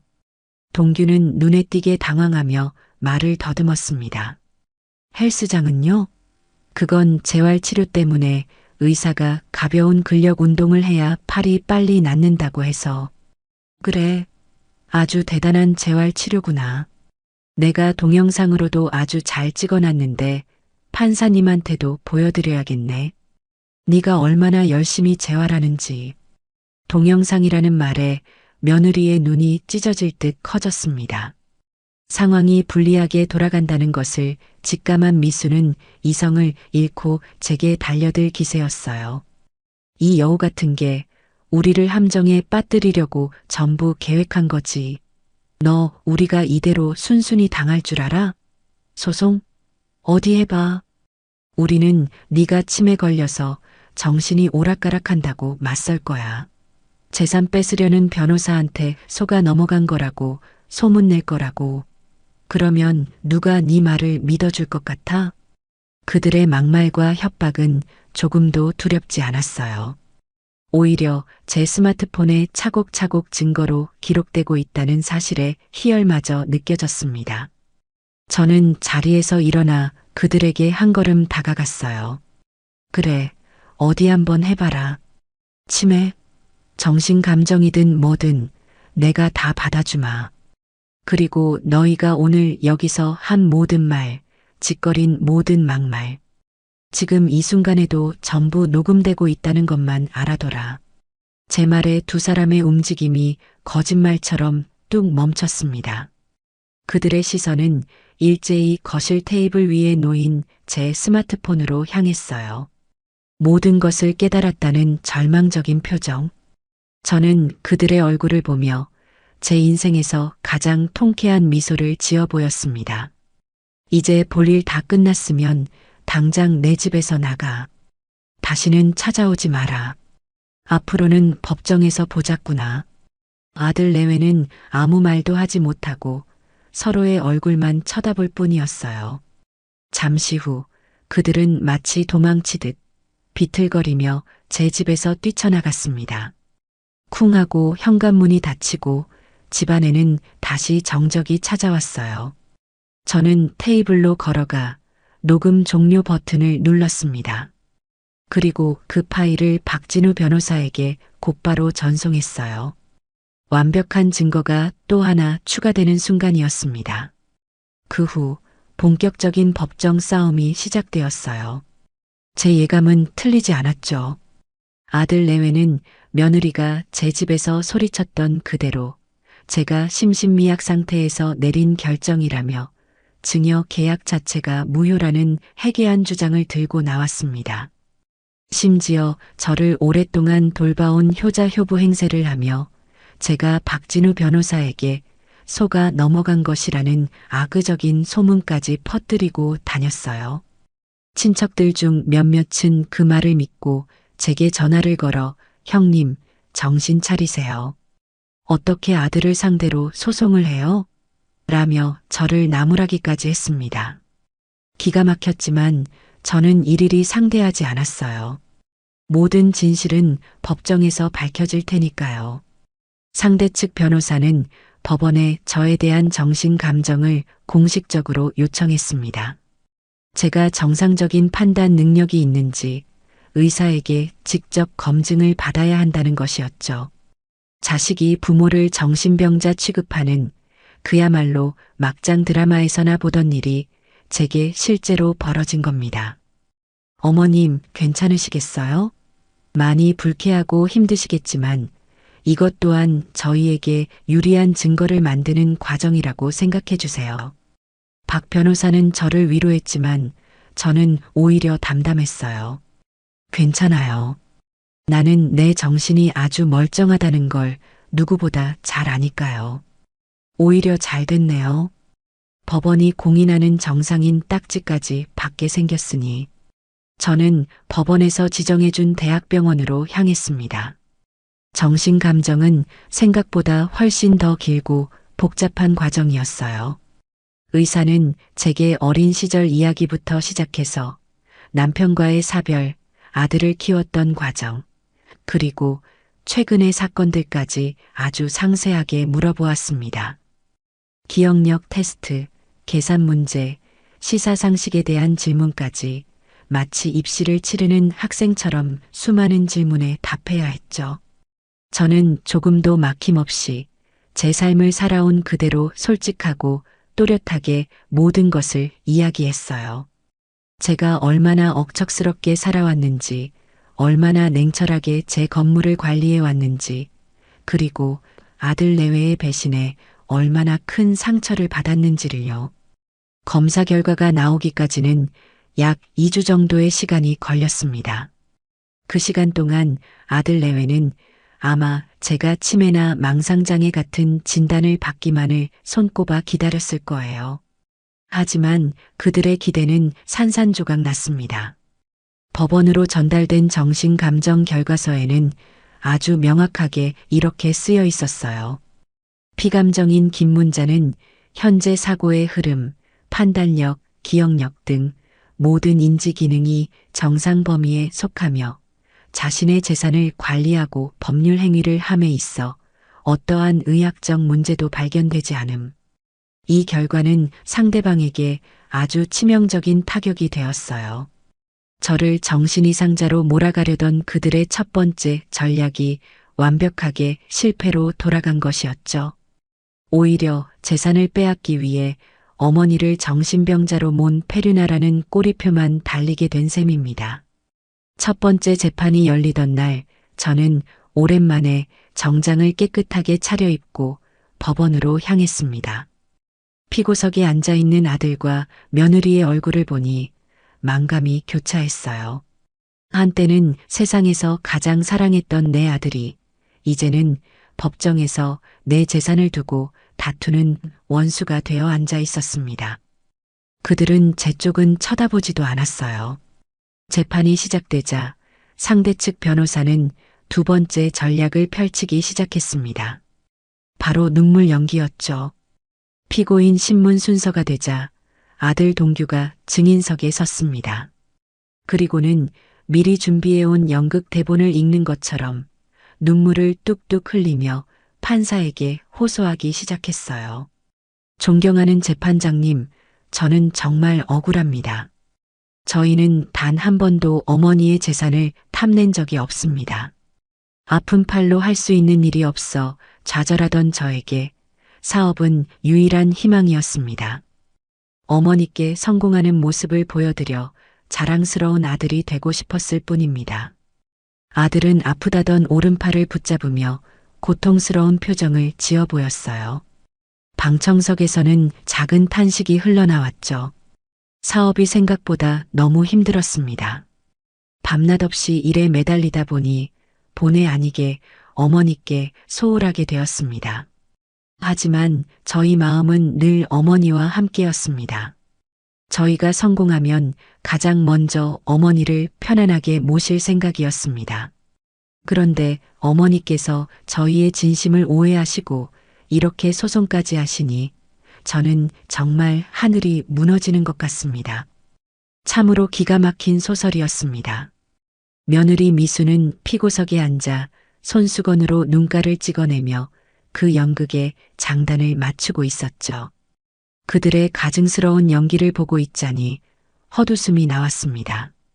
하지만 박 변호사와 저는 아무 말 없이 그들의 쇼가 끝나기만을 조용히 기다렸어요. 아직 우리의 차례가 아니었으니까요. 우리의 손에는 저들의 모든 거짓말을 한 방에 날려버릴 아주 강력한 패가 아직 남아 있었습니다. 재판장은 다음 기일에 증거 조사를 진행하겠다며 그날의 재판을 마쳤어요. 저는 법원을 나오며 다음 재판 날이 저들에게는 심판의 날이 될 것이라고 확신했습니다. 드디어 결전의 날이 밝았습니다. 마지막 재판이 열리는 날, 저는 그 어느 때보다 비장한 마음으로 집을 나섰어요. 법원으로 가는 내내 제 머릿속에는 지난 세월들이 주마등처럼 스쳐 지나갔습니다. 남편 없이 홀로 아들을 키우며 고생했던 날들, 푼돈을 아껴 건물을 장만했던 기쁨의 순간, 그리고 아들 내외에게 배신당했던 서러운 밤들까지 오늘 이 모든 것을 끝내야 했습니다. 법정 안은 지난번보다 더 많은 사람들로 차 있었어요. 제 소문이 동네에 퍼졌는지 몇몇 이웃들과 상가 세입자들까지 방청석에 앉아 있더군요.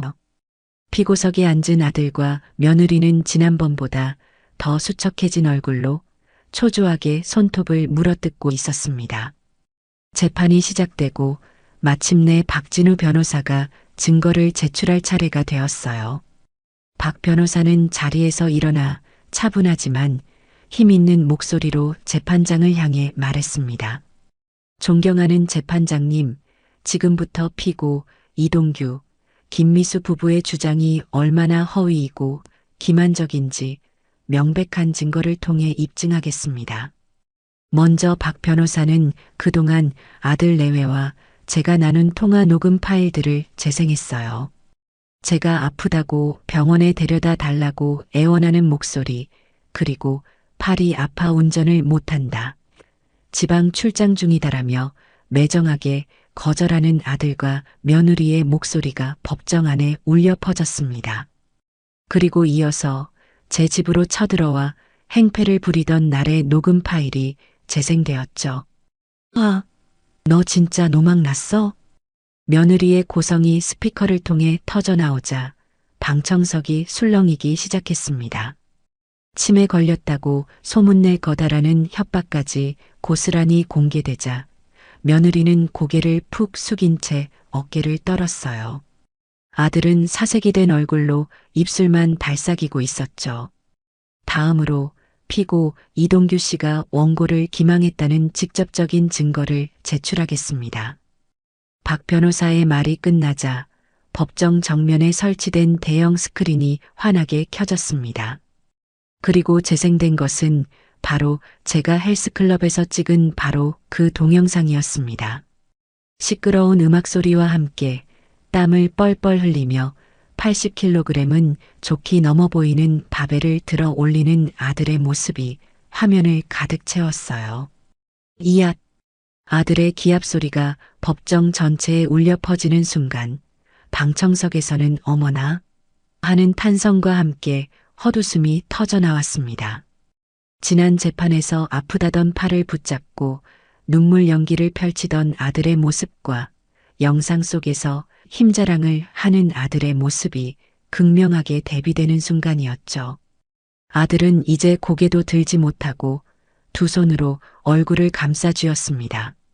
재판장의 얼굴에도 황당하다는 기색이 역력했어요.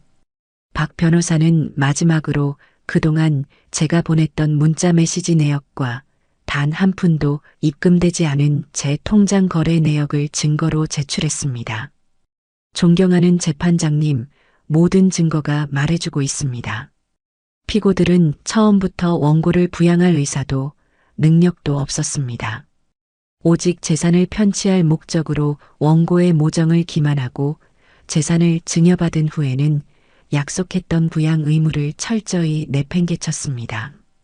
이는 부담부 증여 계약의 명백한 위반이며 민법에서 규정한 패륜적 행위에 해당합니다.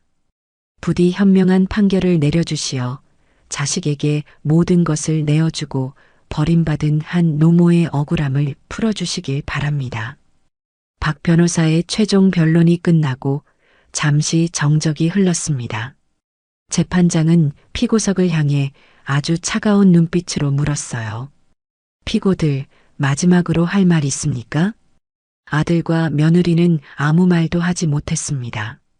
아니, 할 말이 없었겠죠. 그들의 모든 거짓말이 만천하에 드러난 지금 무슨 변명을 할 수 있었을까요? 잠시 후 재판장이 자리에서 일어나 판결문을 읽기 시작했습니다. 제 심장이 제 귀에 들릴 정도로 크게 뛰기 시작했어요. 주문. 피고 이동규와 원고 김문자 사이에 체결된 부동산 증여 계약을 해지한다. 피고 이동규는 원고 김문자에게 해당 부동산의 소유권 이전 등기 말소 절차를 이행하라. 소송 비용은 모두 피고들이 부담한다.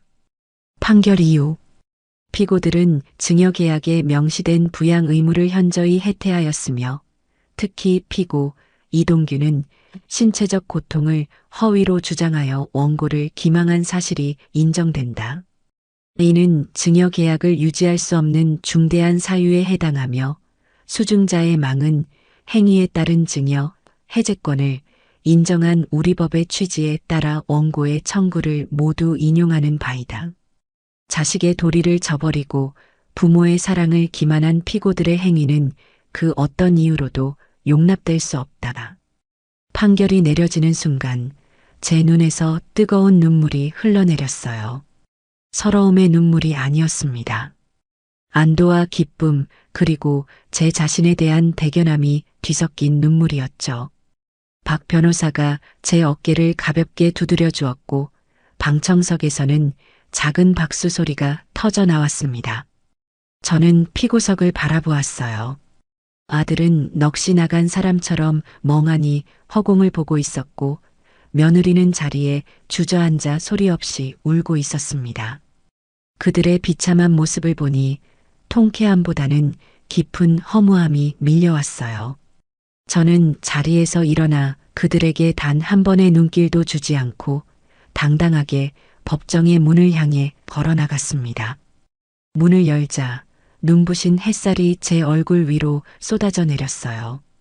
길고 길었던 싸움이 마침내 끝나는 순간이었습니다. 법정의 문을 등지고 쏟아지는 햇살을 맞던 그 순간, 저는 제 인생의 한 시대가 끝났음을 직감했어요. 집으로 돌아오는 차 안에서 저는 창밖만 멍하니 바라보았어요. 옆자리에 앉은 박진우 변호사도 제 침묵을 존중해 주었죠. 한참을 달리던 그가 조심스럽게 입을 열었습니다. 어머님, 지금 심정이 어떠세요? 저는 천천히 고개를 돌려 그를 바라보았어요. 후련해요. 아주 후련한데 이상하게 가슴 한구석이 뻥 뚫린 것처럼 허전하기도 하네요. 아들을 이겼는데 기쁘지가 않아요. 그냥 내가 낳은 아들과 정말로 끝이 났다는 사실만 확인받은 기분이에요. 제 말에 박 변호사는 작게 고개를 끄덕였습니다. 이기고도 아픈 싸움이 있습니다. 특히 가족과의 싸움은 그렇죠. 하지만 어머님, 이건 어머님이 시작한 싸움이 아니에요. 어머님은 그저 어머님의 것을 지키기 위해 방어하셨을 뿐입니다. 절대 죄책감 느끼지 마세요. 그의 따뜻한 위로에 애써 누르고 있던 눈물이 핑 돌았어요. 집에 도착하자 박 변호사는 차에서 내려 제 손을 꼭 잡아주었습니다. 어머님, 정말 고생 많으셨습니다. 모든 게 다 어머님의 용기 덕분입니다. 앞으로는 웃으실 일만 가득할 거예요. 아니에요. 박 변호사님 덕분이죠. 평생 이 은혜는 잊지 않을게요. 정말 고마워요. 그렇게 인사를 나누고 집으로 들어와 현관문을 닫는 순간 길고 길었던 싸움이 정말로 끝났다는 사실이 온몸으로 느껴졌습니다. 낯선 평화와 함께 깊은 피로감이 한꺼번에 몰려왔어요. 저는 소파에 몸을 던지다시피 누워 한참을 그대로 있었습니다. 이 집, 이제 다시 온전히 제 것이 되었어요. 하지만 기쁨보다는 씁쓸함이 더 컸습니다. 제 평생의 보금자리였던 이 공간이 이제는 아들과의 추악한 싸움이 벌어졌던 전쟁터처럼 느껴졌으니까요. 그날 밤 저는 잠을 이루지 못하고 집안을 서성였어요. 아들 녀석이 어릴 때 쓰던 방에 들어가 보았습니다. 낡은 책상과 책장, 벽에 붙은 빛바랜 키재기 스티커까지 모든 것이 그대로였죠. 앨범을 꺼내 먼지를 털어내고 한 장 한 장 넘겨보았어요. 제품에 안겨 환하게 웃고 있는 아기 동규, 초등학교 입학식 날 긴장한 표정으로 제 손을 꼭 잡고 있던 어린 동규, 대학 합격증을 들고 펄쩍 뛰던 청년 동규까지. 그때의 저 아이는 어디로 사라진 걸까요? 언제부터 저 아이의 눈에서 순수함 대신 탐욕이 자리 잡기 시작했을까요?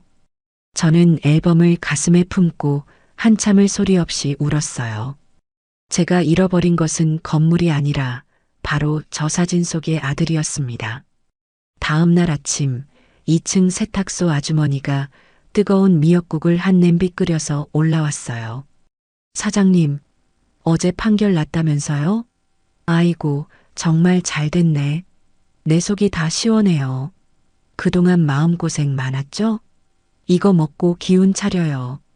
세탁소 아주머니의 환한 얼굴을 보니 저도 모르게 웃음이 나왔습니다.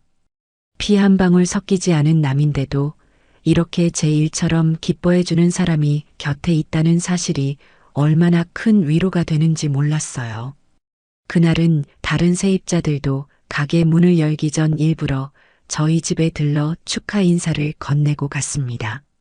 그들의 따뜻한 마음 덕분에 저는 지난밤의 슬픔을 털고 다시 일어설 힘을 얻을 수 있었어요. 그렇게 며칠이 지나고 예상했던 대로 그들의 연락이 시작되었습니다. 처음에는 발신자 표시 제한으로 걸려온 전화였어요. 받을까 말까 망설이다 받았는데 수화기 너머로 아들의 목소리가 들려왔습니다. 어머니, 저 동규예요. 목소리는 잔뜩 쉬어 있었고 배경에서는 바람 소리가 윙윙 들렸어요. 저는 아무 말도 하지 않았죠. 어머니, 제가 정말 잘못했어요. 죽을 죄를 지었습니다. 어머니, 제발 한 번만 용서해 주세요. 네, 어머니, 제발이요. 아들은 울고 있었습니다. 하지만 그 눈물에 제 마음은 조금도 움직이지 않았어요. 저는 이미 너무 많은 거짓 눈물에 속아왔으니까요. 용서? 내가 너를 용서하면 내 건물이 다시 네 것이 되기라도 하니? 제 차가운 말에 아들은 흐느낌을 멈추고 잠시 말을 잇지 못했어요. 제가 핵심을 찔렀다는 증거였죠. 아니에요, 어머니. 재산 때문이 아니에요. 저는 정말 어머니 아들로 다시 살고 싶어서 그래요. 어머니를 잃는 게 세상에서 제일 두려워요. 시끄럽다. 네가 내 아들이었던 시절은 네가 내 등에 칼을 꽂기로 결심한 그 순간에 이미 끝났다. 저는 그대로 전화를 끊어버렸습니다. 그리고 그 번호를 차단해버렸죠. 하지만 그걸로 끝이 아니었어요. 다음 날부터는 며느리에게서 문자가 오기 시작했습니다. 하루에도 수십 통씩 길고 긴 장문의 문자들이 쉴 새 없이 날아왔어요. 내용은 더 가관이었죠. 어머니, 저희 이제 월세 낼 돈도 없어서 길거리에 나앉게 생겼어요. 다 제가 동규 씨를 잘못 만나서 이렇게 된 거예요. 어머니, 차라리 저를 때려주세요. 어머니 발이라도 핥으며 평생 속죄하며 살게요. 저는 그 가증스러운 문자들을 읽다가 헛웃음이 터져서 더는 읽어보지도 않고 전부 삭제해버렸습니다. 그들의 발악은 점점 더 필사적으로 변해갔어요. 이번에는 친척들을 동원하기 시작했습니다. 평소 왕래도 없던 시동생에게서 전화가 걸려왔어요. 형님, 아무리 그래도 애 아빠를 전과자로 만들 셈이에요? 동규가 다 잘못했다고 싹싹 빌고 있다는데 한 번은 봐주셔야죠. 집안 망신이에요, 정말. 저는 차분하게 대답했어요. 아주버님, 집안 망신은 제가 아니라 어미를 속여 재산을 빼앗고 법정에서 거짓말까지 한 동규가 시키고 있는 겁니다. 그리고 이 일에 끼어들지 마세요. 이건 저와 그 아이들 사이의 문제입니다. 다시는 이 일로 전화하지 마세요. 그렇게 모든 연락을 차단하고 나니 마침내 최후의 방법이 등장했습니다. 비가 추적추적 내리던 어느 날 저녁이었어요. 누군가 현관문을 두드렸습니다.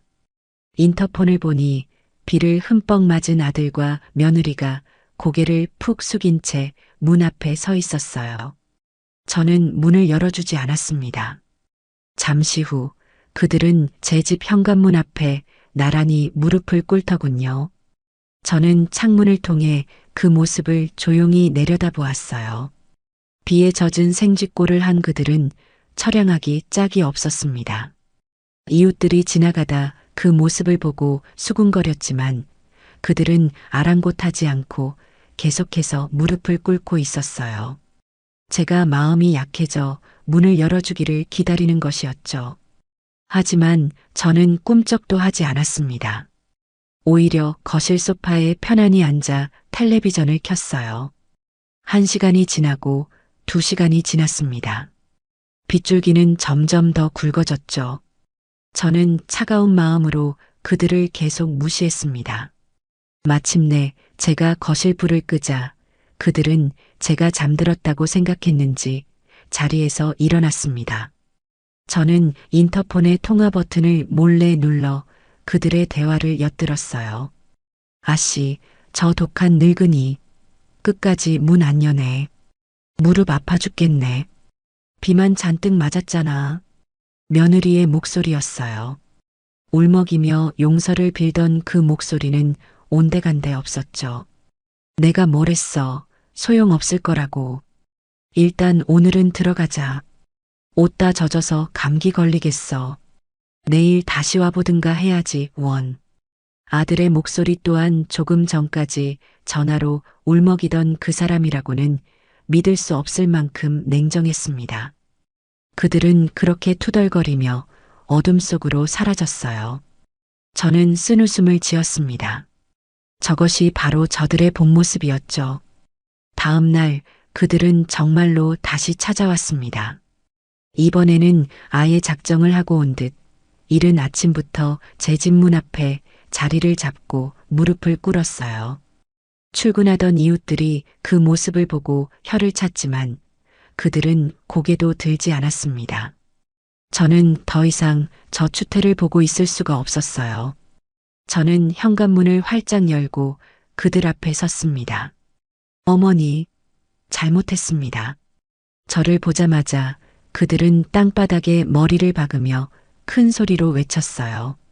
주변 사람들이 모두 쳐다볼 정도로 큰 소리였죠. 동정심을 유발하려는 아주 저급한 연기였습니다.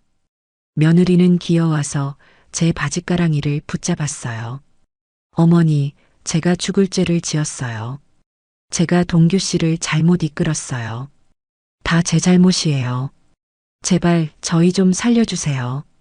이대로 길거리에 나앉게 생겼어요, 어머니. 저희 빚더미에 올라서 집에서도 쫓겨나게 생겼어요. 눈물 콧물을 쏟아내는 며느리의 모습은 처절했지만 제 눈에는 그저 악어의 눈물로만 보였습니다. 저는 제게 매달리는 며느리의 손을 차갑게 뿌리쳤어요. 그리고 무릎 꿇고 있는 아들을 똑바로 쳐다보며 말했습니다. 일어나라. 일어나라고 했다. 너희의 그 역겨운 연극, 이제는 더 이상 보고 싶지 않으니까. 제 단호한 말에 그들은 마지못해 자리에서 일어났어요. 저는 그들을 찬찬히 훑어보았습니다. 한때는 제 목숨보다 소중했던 아들과 제 딸처럼 여기고 싶었던 며느리의 모습이었죠.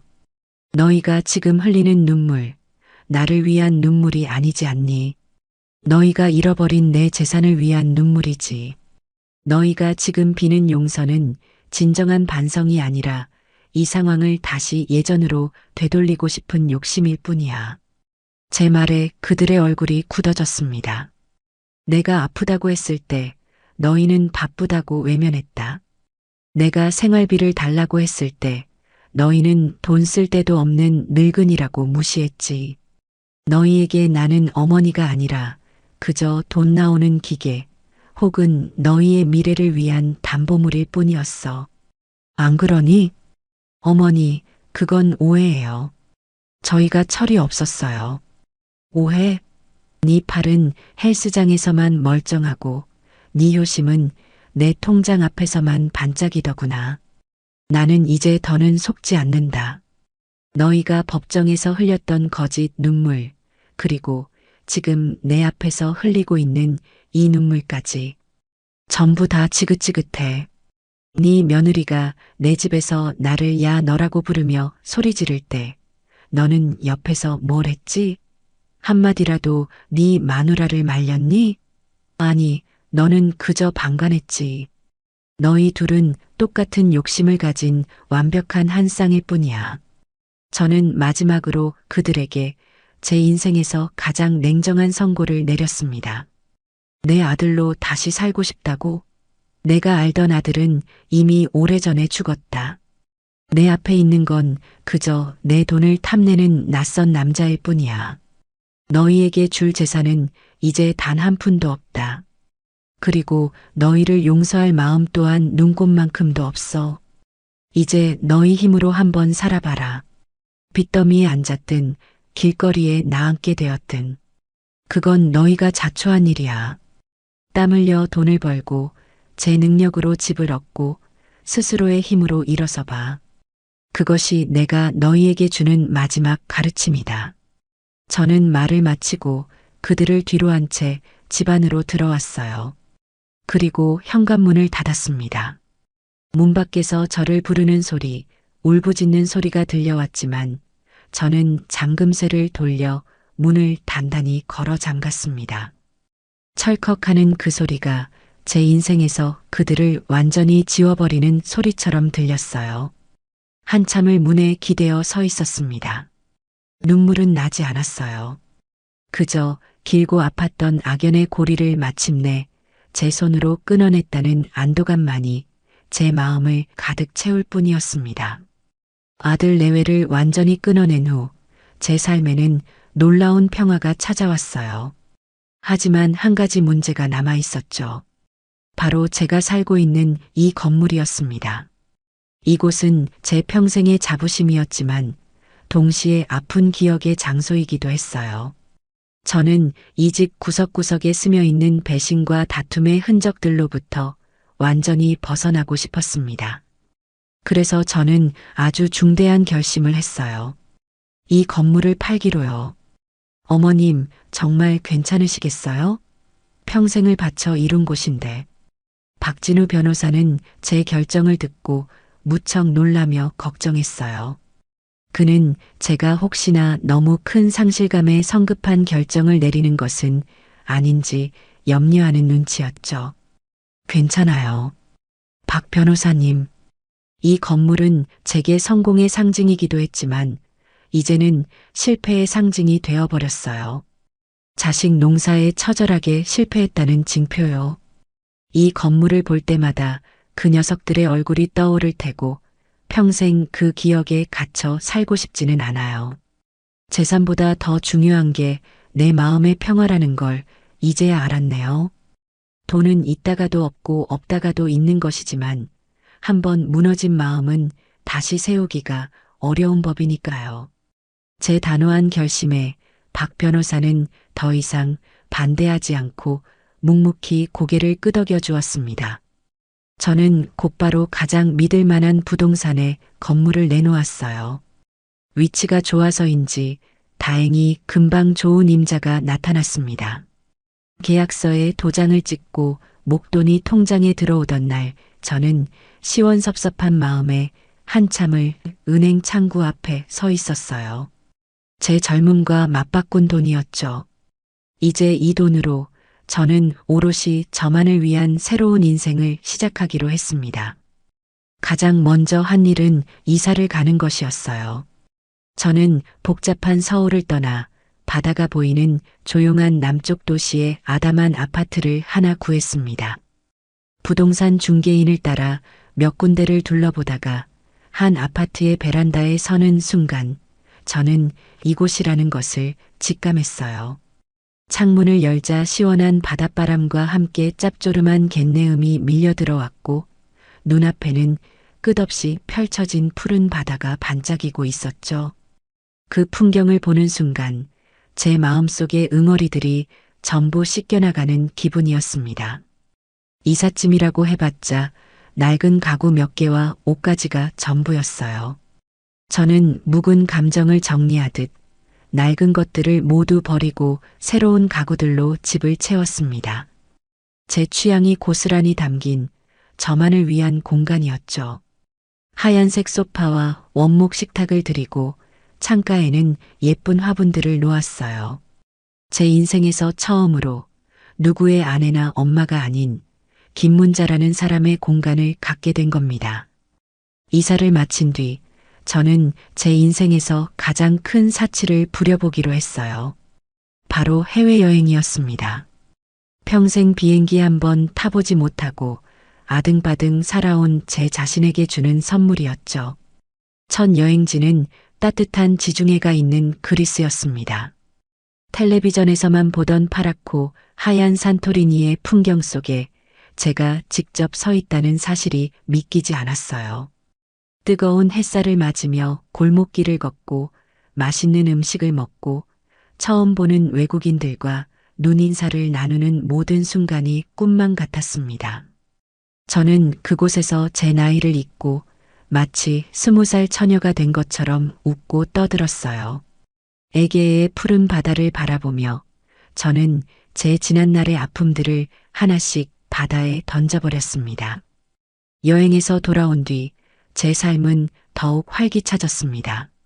저는 동네 문화센터에 등록해서 예전부터 배우고 싶었던 수채화와 도예를 배우기 시작했어요. 처음에는 붓을 잡는 것조차 어색했지만 하얀 도화지와 빙글빙글 돌아가는 물레에 집중하고 있으면 세상 모든 시름을 잊을 수 있었죠. 그곳에서 저와 비슷한 연배의 좋은 친구들도 많이 사귀었어요. 순자 씨, 영희 씨, 다들 자식들 출가시키고 제2의 인생을 즐기는 멋진 여성들이었죠. 우리는 함께 맛집을 찾아다니고 영화도 보고 가끔은 가까운 곳으로 여행도 다니며 소녀 시절처럼 즐겁게 지냈습니다. 서로의 아픔을 보듬어주고 소소한 기쁨을 나누면서 저는 혼자가 아니라는 사실을 깨달았어요. 그러던 어느 날 텔레비전 뉴스에서 저와 비슷한 처지에 놓인 한 할머니의 사연을 보게 되었습니다. 자식에게 전 재산을 물려주고 요양병원에 버려져 쓸쓸하게 죽음을 맞이했다는 이야기였죠. 그 뉴스를 보는 내내 가슴이 아파 견딜 수가 없었어요. 만약 제게 박진우 변호사 같은 조력자가 없었다면, 만약 제가 싸우기를 포기했다면 저 모습이 바로 제 미래가 되었을지도 모른다는 생각에 등골이 서늘해졌습니다. 저는 그 길로 박 변호사에게 전화를 걸어 한 가지 부탁을 했어요. 저처럼 자식에게 버림받고 고통받는 노인들을 도울 수 있는 믿을 만한 단체를 알아봐 달라고요. 며칠 뒤 저는 박 변호사가 소개해준 한 비영리 재단에 제 재산의 일부를 익명으로 기부했습니다. 제 이름이 알려지는 것은 원치 않았어요. 그저 제 고통스러웠던 경험이 다른 누군가에게는 작은 희망이 되기를 바랐을 뿐입니다. 돈을 보내고 나니 아들 내외에게 재산을 빼앗겼을 때와는 비교도 할 수 없는 큰 기쁨과 보람이 제 마음을 가득 채웠어요. 진정한 부는 나눔에 있다는 것을 저는 그때 비로소 깨달았습니다. 이제 제 하루는 아주 평온하고 행복하게 흘러가요. 아침에는 바닷가를 산책하며 떠오르는 해를 보고, 낮에는 그림을 그리거나 친구들을 만나고, 저녁에는 베란다에 앉아 붉게 물드는 노을을 바라보곤 합니다. 더 이상 아들 내외가 찾아올까봐 불안에 떨지 않아도 되고, 그들의 안부를 궁금해하지도 않아요. 그들은 이제 제 인생에서 완벽한 타인이 되었으니까요. 가끔 그들이 어떻게 살고 있을지 상상해 볼 때도 있지만 거기에는 어떤 미움이나 연민의 감정도 남아있지 않습니다. 그저 그들 역시 그들 스스로의 힘으로 인생을 살아내기를 멀리서 바랄 뿐이에요. 어제는 새로 사귄 친구들과 함께 저희 집에서 작은 다과회를 열었어요. 저희는 서툰 솜씨로 만든 각자의 도예 작품을 자랑하며 시간 가는 줄 모르고 웃고 떠들었죠. 창밖으로 부서지는 윤수를 바라보며 따뜻한 차를 마시는 그 순간 저는 문득 깨달았습니다. 내 인생의 주인은 남편도 자식도 아닌 처음부터 끝까지 바로 나 자신이었다는 것을요.